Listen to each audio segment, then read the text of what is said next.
ये कहानी किशनगंज में रहने वाली खुशबू की है। खुशबू अपने माता और पिता के साथ रहती थी। जब खुशबू छोटी थी तब उसके पिता गोलगप्पे बेचने का काम करते थे, लेकिन एक हादसे के दौरान वो अपाहिज हो चुके थे, इसलिए अब गोलगप्पे बेचने का काम खुशबू करती थी। उसकी माँ घर में रहकर गोलगप्पे बनाती थी और उन गोलगप्पे को खुशबू बाजार जाकर बेच देती थी। इसी तरह उस परिवार का गुजारा चल रहा था। एक दिन कड़ी धूप में गोलगप्पे बेचकर खुशबू बहुत थक जाती है और थकी हारी घर आती है। उसे देखकर उसका पिता कहता है, मुझे माफ कर दे मेरी बच्ची, मैं कैसा बाप हूँ जो अपने परिवार को बैठाकर खिला भी नहीं सकता हूँ, बल्कि खुद ही अपनी बेटी की कमाई पर बैठकर खाता हूँ। क्या पिताजी, आप ये सब क्यों सोचते हैं?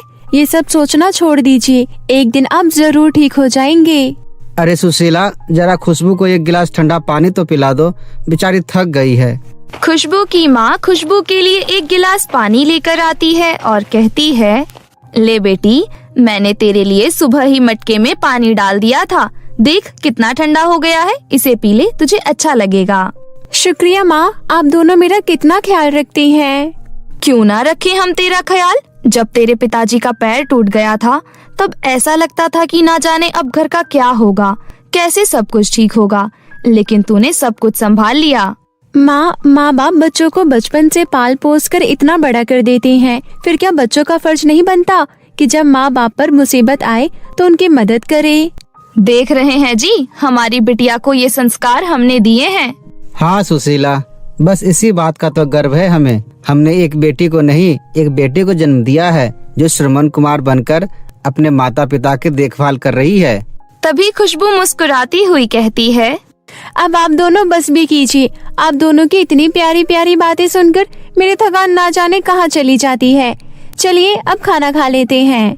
फिर सुशीला सबके लिए खाना परोस देती है और सभी मिलकर आराम से खाना खा लेते हैं। खाना खाने के बाद खुशबू और उसके पिता सो जाते हैं, लेकिन खुशबू की माँ अकेले ही बैठकर गोलगप्पे बनाने लगती है ताकि खुशबू उन गोलगप्पों को सुबह बेच सके।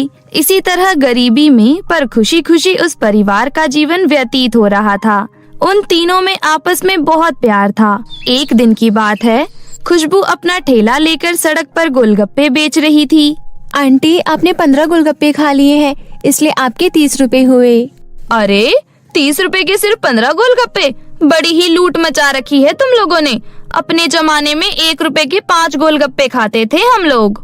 आंटी जी, वो आपका जमाना था। उस जमाने में गोलगप्पे बनाने के लिए सूजी, आलू, मसाले सब कुछ सस्ता आता था, लेकिन अब सभी चीजें महंगी हो गई है, तो अब अपना मुनाफा भी तो देखना पड़ेगा ना।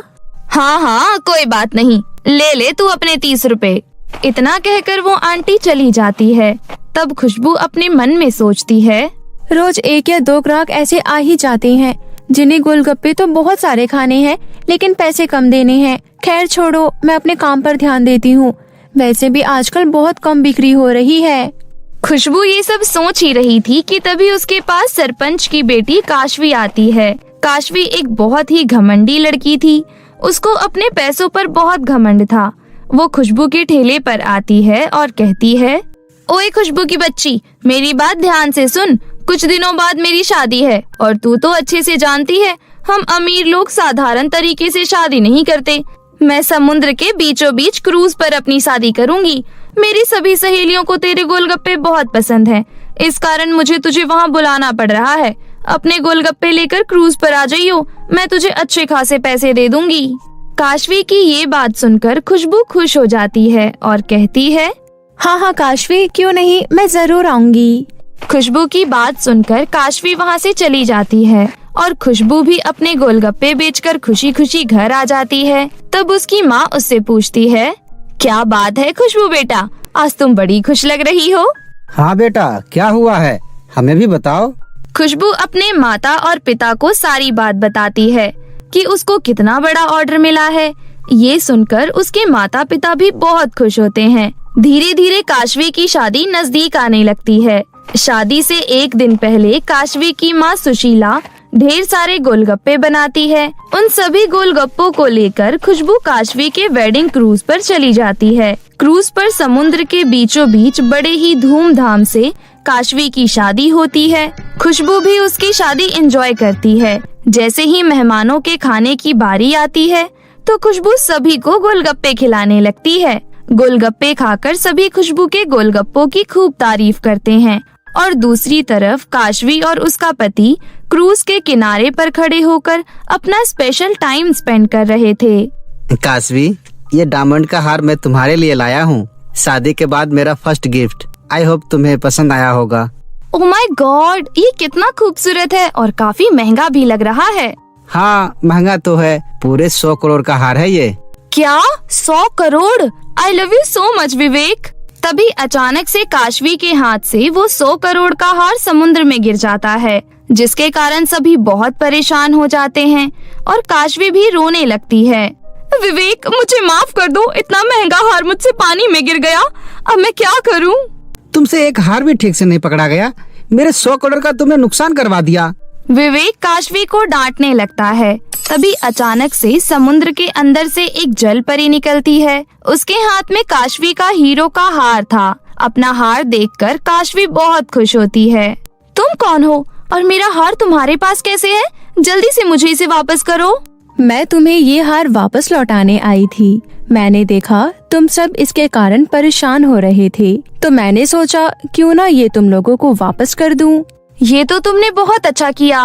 काशवी जल परी से हार लेने लगती है, लेकिन विवेक के मन में तो कुछ और ही चल रहा था।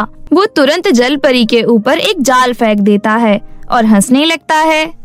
अब ये जल परी हमारे कब्जे में है। तुम जानती हो काशवी, विदेश में हमें इसकी कितनी कीमत मिलेगी। इस जल परी को हम कई करोड़ रुपए में बेच सकते हैं। ओह माय गॉड विवेक, तुम्हारा दिमाग कितना तेज चलता है। तुम सच में बहुत समझदार हो, तभी तुम्हारे पास इतना पैसा है। वो दोनों जल परी को कैद कर लेते हैं। ये सब वहाँ खड़ी खुशबू भी देख रही थी। उसे जल परी के लिए बिल्कुल अच्छा नहीं लग रहा था। उसने अपने मन में सोचा, बेचारी जल परी इनकी मदद करने आई थी और इन्होंने उसको ही अपने कब्जे में कर लिया। कितने बुरे लोग हैं। मुझे कुछ करना पड़ेगा। मैं इनसे लड़ाई करने में जीत तो नहीं पाऊंगी। मुझे चुपके से कुछ करना होगा। खुशबू सही मौके का इंतजार करने लगती है।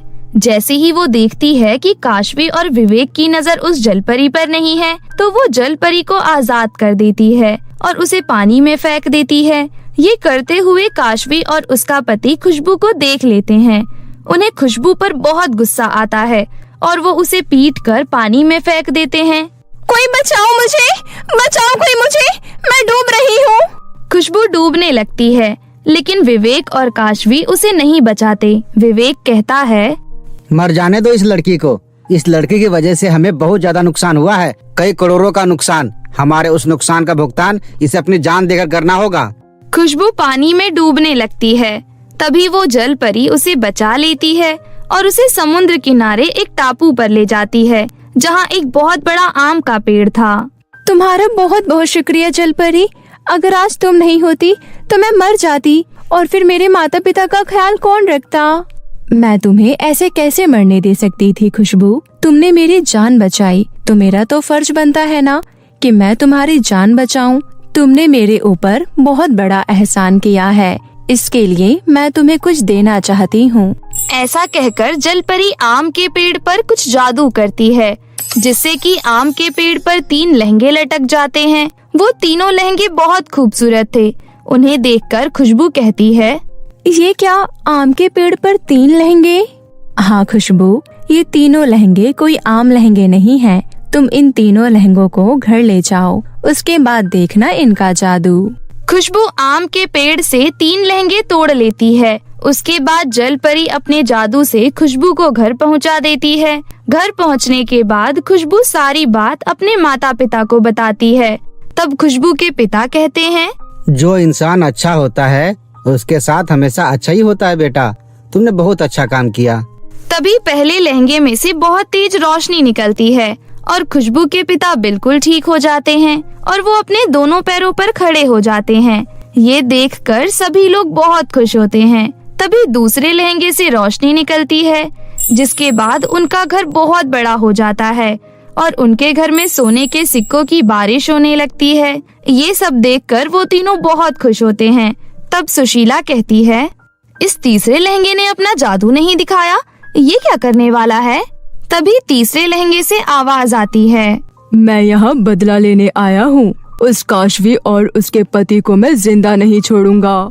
ऐसा कहकर वो तीसरा लहंगा वहाँ से गायब हो जाता है और सीधा काशवी और उसके पति के पास पहुँच जाता है और उन दोनों को मौत के घाट उतार देता है। उन दोनों को मौत के घाट उतारने के बाद वो तीसरा लहंगा गायब हो जाता है। इस तरह काशवी और उसके पति को उनके किए की सजा मिल जाती है और दूसरी तरफ खुशबू अपने माता पिता के साथ अपना जीवन खुशी खुशी व्यतीत करने लगती है। सीता बहू, अरे ओ सीता बहू, तूने गलती से पूजा के दिए में घी की जगह तेल डाल दिया है। देख, जल्दी दे घी लाकर, मंदिर जाने के लिए देरी हो रही है। मम्मी जी, मेरी माँ कहती है कि जले में घी नहीं डालते, आग बढ़ती है। वैसे भी घी कितना महंगा हो गया है। अगर आप रोजाना घी का दिया जलाओगी तो महीने भर का घी एक हफ्ते भी नहीं चलेगा। अरे निगोड़ी, सुबह सुबह कंजूसी शुरू कर दी तूने। इससे ज्यादा सास कुछ कहती कि ससुर जी की आवाज आ जाती है। बहू, ये क्या है? आज अखबार वाले ने केवल एक ही पन्ने का अखबार दिया, बाकी के पन्ने कहाँ गए? और ये चाय में से दूध कहाँ गायब हो गया? पापा जी, बड़े बुजुर्गों का कहना है कि दूध वाली चाय सेहत के लिए हानिकारक होती है, इसलिए चाय में दूध नहीं डाला। और वैसे भी आप तो गैस के मरीज है ना। मेरी बच्ची कितना ख्याल रखती है मेरा। अच्छा, ये अखबार वाला बाकी के पन्ने देना भूल गया क्या? अरे नहीं पिताजी, आपको अखबार पढ़ने में दिक्कत होती है ना, इसलिए मैंने उसको बोला कि जो खबर ज्यादा इम्पोर्टेंट हो वही पन्ना देना बस। और पता है पिताजी, उसने 10 रुपए का अखबार मुझे सिर्फ 1 रुपए में दे दिया। मैंने महीने में अखबार के पीछे कुल 270 रुपए की बचत की है। देखो शांति, बहू मेरा कितना ख्याल रखती है। इतना तो तुमने 40 सालों में मेरे बारे में सोचा तक नहीं, जितना बहू 4 महीने में मेरा ख्याल रखने लगी है। कंजूस कहीं की, चिकनी चुपड़ी बातों में चूना लगा रही है और इनकी समझ में नहीं आ रहा। फिर सास मुंह बनाकर मंदिर के लिए चली जाती है। वहीं शाम के समय जब बहू घर के खर्च का हिसाब कर रही होती है, ये क्या, इस महीने मैंने सिर्फ 10 रुपए की बचत की है। नहीं नहीं नहीं, ऐसा रहा तो मेरी इनकी कमाई तो पूरी की पूरी लुट जाएगी। बचत ज्यादा करना होगा मुझे। इस घर में पैसे तो पानी की तरह बहाए जाते हैं। वहीं अगले दिन से सीता मिशन पैसे बचाओ कंजूसी बढ़ाओ अभियान पर लग जाती है। और शाम के समय जब सभी खाना खा रहे होते हैं, सीता, ये दाल में नमक कम क्यों है? हाँ बहू, और ये रोटी आधी कच्ची आधी पक्की क्यों है? हमारे घर में तो आरओ लगा है बहू, तो पानी में भी अजीब सी गंध क्यों आ रही है? लाइए दिखाइए माँ जी। नहीं तो कोई भी गंध नहीं आ रही है इसमें से तो।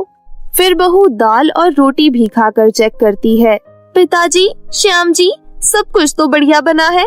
आप लोगों को खाना नहीं खाना तो कम से कम मेरे बनाए खाने का अपमान तो मत करिए। कितने प्यार से खाना बनाया मैंने आप लोगों के लिए।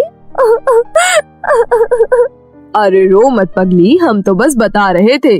रो मत बहू, ठीक बना है खाना। माँ बाप के सामने कोई लाज शर्म नहीं बची, हर जगह बस प्यार दिखाना होता है। फिर सभी गैर मन से खाना खाकर अपने अपने कमरे में सोने चले जाते हैं। वहीं रात में अचानक से लाइट चली जाती है। ओहो, कितने मच्छर काट रहे हैं। सीता, एसी क्यों बंद कर दिया? ए जी, लाइट चली गई है। इस तरह पूरी रात सभी घर वालों को बिना लाइट के ही सोना पड़ता है, जिससे मच्छर काट काट कर उनका बुरा हाल कर देते हैं। और सुबह होते ही सीता जल्दी से उठकर मेन स्विच ऑन कर देती है और पूरे घर में फिर से लाइट आ जाती है। वहीं पूरी रात ना सोने के कारण श्याम और बाकी घर वाले दिन में देर तक सोते हैं और उन्हें अपने अपने कामों के लिए भी लेट हो जाता है। सीता, जल्दी से टिफिन पैक कर दो, बहुत देर हो गई है। ए जी, मैं भी तो देर से उठी हूँ। एक काम करो, आज ना जैम और ब्रेड लेते जाओ, कल से पक्का टाइम पर टिफिन बना दूंगी। अच्छा ठीक है। फिर श्याम गैर मन से वहाँ से चला जाता है। उसके बाद सीता, वाह सीता, क्या आइडिया लगाया है। ऐसे में तो रात भर जो एसी बिजली खींचता है उसके पैसे बच जाएंगे और तो और दिन में सब देर तक सोएंगे तो ब्रेकफास्ट और लंच भी बच जाएगा। फिर डायरेक्ट शाम को डिनर। वाह, ये तो सही तरकीब निकाली है मैंने।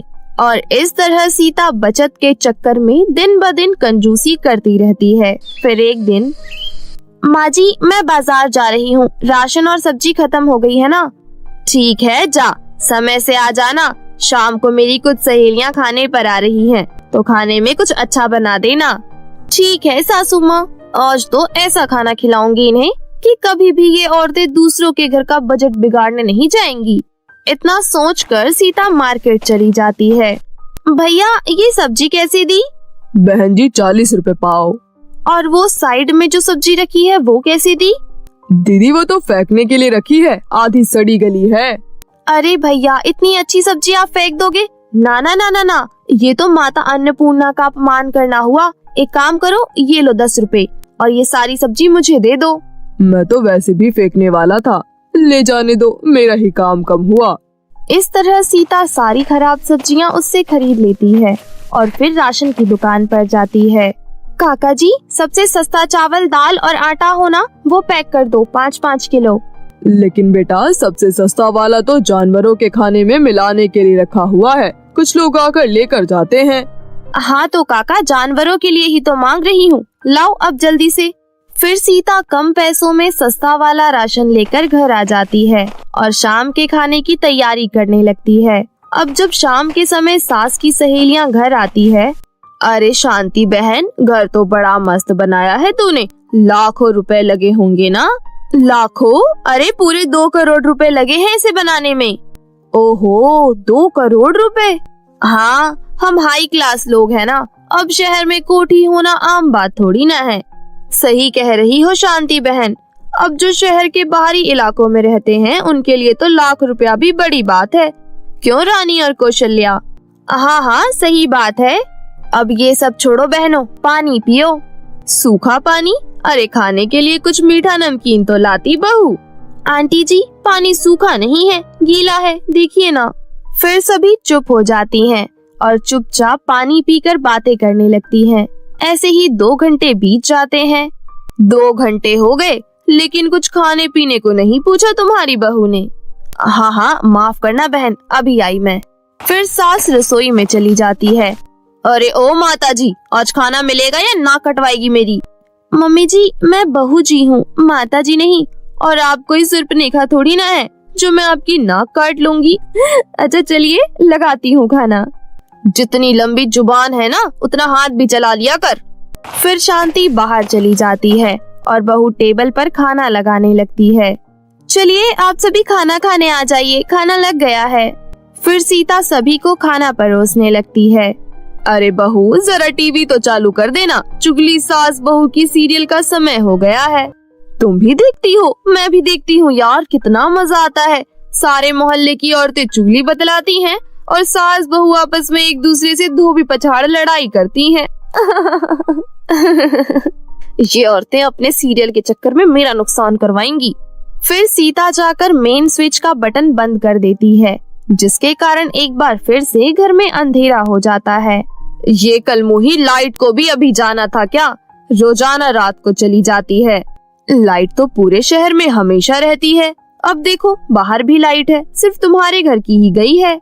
तभी शांति समझ जाती है कि ये सीता का ही काम हो सकता है।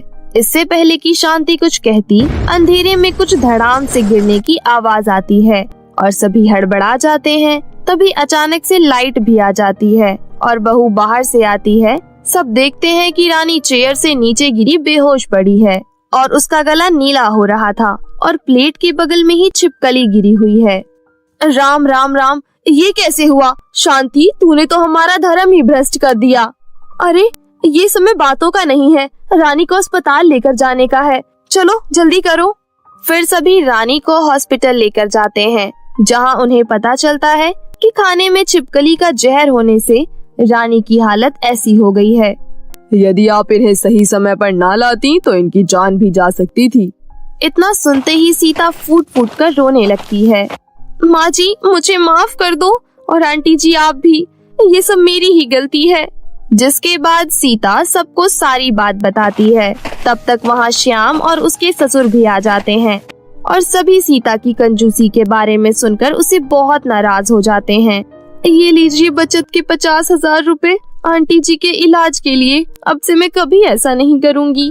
जिसके बाद सीता का पछतावा देख सभी उसको माफ कर देते हैं और सीता अपनी कंजूसी की आदत छोड़कर एक अच्छी गृहिणी बनने की कोशिश में लग जाती है। नई बहू का जादुई अनोखा लहंगा। बिन तेरे सब सजा है, बिन तेरे कहाँ मजा है, याद पिया की आने लगी है भीगी भीगी रातों में। ये बन गई मेरी रील। अब मैं करूँगी इसे अपलोड और बन जाऊंगी रील क्वीन। और उसके बाद बनाऊंगी पतली कमरिया मोरी आए हाय हाय, तिरछी नजरिया मोरी आए हाय हाय। बस यही रील बनाकर फोन के आगे 10 तरह के मुंह बनाने आते हैं, लेकिन एक चाय बनाने तक नहीं आती। तेरे शक्ल देखकर तेरे ससुराल वाले अपना पेट भरेंगे। अरे माँ, क्या हर समय चालू रहती हो? क्या करना है बताओ? खाना बनाने के लिए तो एक नौकरानी भी आ सकती है। शर्म कर ले, 2 दिन में शादी है तेरी, तुझे खाना बनाना तक नहीं आता। चल मेरे साथ, तुझे खाना बनाना सिखाऊं। और ये ले अपना लहंगा संभाल कर रख। हाय माँ, मेरा लहंगा आ गया। ये तो वही लहंगा है जिसे पहनने के लिए मैं कब से बेकरार थी। आखिरकार आपने सव्यसाची से मेरे लिए लहंगा बनवा ही दिया। अब एक रील इस पर भी बनाऊंगी। अरे नालायक, अभी से मत पहन लहंगा वरना खराब हो जाएगा। माँ, आपने वो गाना सुना नहीं है क्या? माँ, आपने वो गाना नहीं सुना है क्या? ये मेरा लहंगा बड़ा है महंगा, इसे ना हाथ लगा। तभी सरिता अपनी बेटी के कान पकड़कर उसे रसोई में लाती है और कहती है, चुपचाप खाना बना। मुझे नहीं सीखना माँ। ये दाल बना और इसमें स्वाद अनुसार नमक और हल्दी डाल। तब कशिश 1 चम्मच हल्दी और चुटकी भर नमक डालती है और गैस पर रख देती है। माँ, मैंने रख दिया। 2-3 सीटी आएगी और दाल बन जाएगी। 10-15 मिनट में तो सीटी आएगी। तब तक क्यों ना मैं अपना लहंगा पहनकर एक रील बना लूं। हाँ, ये सही रहेगा। ऐसा कहकर कशिश लहंगा पहनकर रील बनाने लगती है। तू लिया दे मैनू गोल्डन झुमके, मैं कन्ना विच पावा चुम चुम के, मन चावे तू मैनू शॉपिंग करा दे, मन चावे रोमांटिक पिक्चर दिखा दे, रिक्वेस्टा पाइया वे चिट्टियां कलाइया वे, ओ माही मेरी चिट्टियां कलाइया वे। ऐसा कहकर वो कशिश नाच ही रही थी कि सरिता उसे आवाज देती है, हे भगवान, सारी दाल जला दी। रसोई में तो है नहीं, थिरक रही होगी कहीं। हे भगवान, ये क्या हो गया मुझसे? मैंने दाल जला दी। अब तो माँ मुझे छोड़ेगी नहीं। डर की वजह से वो जल्दी से रसोई में जाने लगती है कि तभी एक कील में उसका लहंगा फंस जाता है और फट जाता है। हे भगवान, दाल की वजह से मेरा लहंगा भी फट गया। अब तो माँ मुझे और भी ज्यादा सुनाएंगी। शादी का इतना शौक है, लेकिन सच में मुझे खाना बनाना नहीं आता। मर गई मैं अब तो। माँ मुझे बहुत सुनाएगी। तभी वहाँ पर सरिता आ जाती है और कशिश को सुनाने लगती है। कशिश का फटा हुआ लहंगा देखकर वो उसे और भी सुनाने लगती है। बस इसी की कमी थी, 1 रुपए नहीं है मुझे अब तुझे कुछ भी दिलाने के लिए। अब इसी में शादी कर लियो। पर माँ, मैं वो। कशिश टेंशन में आ जाती है और फिर अपने लहंगे को लेकर सही करवाने के लिए चली जाती है कि तभी रास्ते में उसे एक बूढ़ी औरत दिखाई देती है जो कि अंधी होती है। वो औरत एक गाड़ी से टकराने वाली होती है कि तभी कशिश उस औरत को बचा लेती है। दादी, आप ठीक तो है ना? आपको कहीं लगी तो नहीं? नहीं नहीं, मैं बिल्कुल ठीक हूँ। तुम्हारा बहुत बहुत धन्यवाद। मेरे पास तुम्हें देने के लिए कुछ और तो नहीं है, लेकिन तुम ये रख लो। ऐसा कहकर वो अंधी औरत कशिश को एक थैला पकड़ा देती है। नहीं नहीं, मुझे कुछ नहीं चाहिए। तुम्हारी शादी होने वाली है और तुम्हें इसकी जरूरत पड़ेगी, इसलिए इसे रख लो। इसके बाद कशिश वो थैला लेकर आगे चली जाती है कि तभी वो कुछ सोचती है। अरे, उस बूढ़ी अम्मा को कैसे पता कि मेरी शादी होने वाली है? इसके बाद जब कशिश पीछे मुड़ती है तो वहाँ कोई भी नहीं था। फिर कशिश घर आ जाती है और उस थैले को पलटती है। जैसे ही वो थैले को पलटती है, उसे हूबहू अपने जैसा ही लहंगा उसमें मिलता है, जिसे देखकर वो बहुत ज्यादा खुश हो जाती है। वो औरत पक्का कोई भगवान का भेजा हुआ फरिश्ता या खुद भगवान होंगी, तभी तो उसे मेरी शादी के बारे में पता था और उसने हूबहू मुझे मेरे वाला लहंगा ही दे दिया। Thank you so much God. इसके बाद कुछ ही दिनों में कशिश और रवि की शादी हो जाती है। फिर जैसे ही गृह प्रवेश के लिए कशिश रवि के घर जाती है तो उसके लहंगे में से सोने के सिक्के गिरने लगते हैं, जिसे देखकर सब हैरान रह जाते हैं। अरे भाभी, आप लहंगे में सोने के सिक्के लटका कर लाई थी क्या? जो आपके गृह प्रवेश करते ही इतने सारे सोने के सिक्के गिर रहे हैं। आ जाओ बहू, आ जाओ। कशिश जैसे ही एक और कदम रखती है तो उसके लहंगे में से और भी सोने के सिक्के गिरने लगते हैं। ये देखकर रवि कहता है, कशिश, मैं जानता हूँ तुम्हें लहंगे का बहुत शौक है। कहीं तुमने अपने लहंगे में सोने के सिक्के तो नहीं लगवा लिए हैं जो एक एक करके गिर रहे हैं? वही तो मैं भी हैरान हूँ। लगता है हमारे घर में बहू नहीं बल्कि साक्षात लक्ष्मी प्रकट हुई है, जिसके हर कदम से सोने के सिक्के बरस रहे हैं। ये सब देखकर कशिश सोच में पड़ जाती है और मन ही मन कहती है, ये क्या हो रहा है मेरे साथ? कहीं ये उन दादी के लहंगे की वजह से तो नहीं है? कहीं ये लहंगा जादुई तो नहीं, तभी ये सब हो रहा है? अरे हमारी बहू ने आते ही हमें धनवान बना दिया। मेरी बहू से कोई भी काम नहीं करवाएगा। मेरी बहू एकदम सेठानी बनकर रहेगी। ये सुनकर कशिश मन ही मन कहती है, अरे वाह, मैं तो उस चीज से बच गई जो मुझे बिल्कुल भी करनी नहीं आती थी। इस लहंगे ने तो कमाल ही कर दिया। फिर कशिश अपनी सास से कहती है, ठीक है माँ जी। अरे वाह मेरी जान, तुमने तो आते ही सबका दिल जीत लिया। अब तुम्हें तो कोई काम भी नहीं करना पड़ेगा। मैंने कहा था ना तुम्हें रानी बना कर रखूंगा। अरे रानी तो मैं खुद की वजह से बनकर रहूंगी। अरे पर शादी तो मुझसे हुई है ना। लड़ना बंद करो। इसके बाद कशिश रवि के साथ अंदर अपने कमरे में आ जाती है और उसके लहंगे से सोने के सिक्के उछल उछल कर बाहर आते रहते हैं और एक कोने में इकट्ठे हो जाते हैं। इसके बाद अगले दिन कशिश उस लहंगे को बदलकर दूसरे कपड़े पहन लेती है, जिससे कि वो जादू भी खत्म हो जाता है, क्योंकि वो सारा जादू लहंगे के अंदर ही था। फिर कशिश एक झूले पर बैठी होती है और उसकी सास उसे हवा कर रही होती है। बहू, फ्रेश जूस, पास्ता, सैंडविच और जो भी चाहिए हो वो मुझे बता दे, मैं तेरे लिए ले आऊंगी। माँ जी ये सब ले आइए, इन सब से मेरा पूरा दिन चल जाएगा। माँ जी झाड़ू पोछा करना है, अगर करना है तो बता दीजिए। तभी वहाँ पर कशिश की ननद आ जाती है और कहती है, भाभी उसकी जरूरत नहीं, मैंने सारा काम कर दिया है। भाभी वैसे मुझे कल कॉलेज की फीस और ट्रिप के लिए कुछ पैसे चाहिए थे, तो आप मुझे कुछ पैसे दे सकती हैं? कल जो इतने सारे सोने के सिक्कों की बारिश हुई थी वो कहाँ गए? बहू उनसे तो मैंने जेवर बनवाने के लिए दे दिए हैं। ठीक है। इसके बाद कशिश वो लहंगा दोबारा पहनती है और फिर से उस लहंगे में से सोने के सिक्के की बारिश होने लगती है, जिसके बाद कशिश उसमें से थोड़े सोने के सिक्के निकालकर अपनी नंद को दे देती है, जिससे उसकी नंद अपने कॉलेज की ट्रिप पर चली जाती है। दिन ऐसे ही बीत रहे होते हैं। एक दिन कशिश के घर पर एक औरत आती है, जिसके हाथ में उसका 10 महीने का बच्चा होता है। वो कशिश से कहती है, दीदी मेरी मदद करो, मेरे बच्चे को ठंड लग गई है। मेरे पास इसके इलाज के लिए पैसे नहीं है और इसका इलाज नहीं हुआ तो ये मर जाएगा। कृपया करके मेरी मदद कीजिए बहन जी। बहू इसके बच्चे की तबीयत तो सच में बहुत खराब है। मेरा जादुई लहंगा इसकी जान बचा सकता है। इसके बाद कशिश अपने कमरे में जाती है और उस लहंगे को दोबारा पहनती है और इस बार उस लहंगे में से पैसों की बारिश होने लगती है। कशिश उन सारे पैसों को ले जाकर उस औरत को दे देती है और वो औरत अपने बच्चे का इलाज कराती है। 2 दिन में उसका बच्चा बिल्कुल ठीक हो जाता है, जिसके बाद वो वापस से कशिश के घर आती है और उसका धन्यवाद करती है।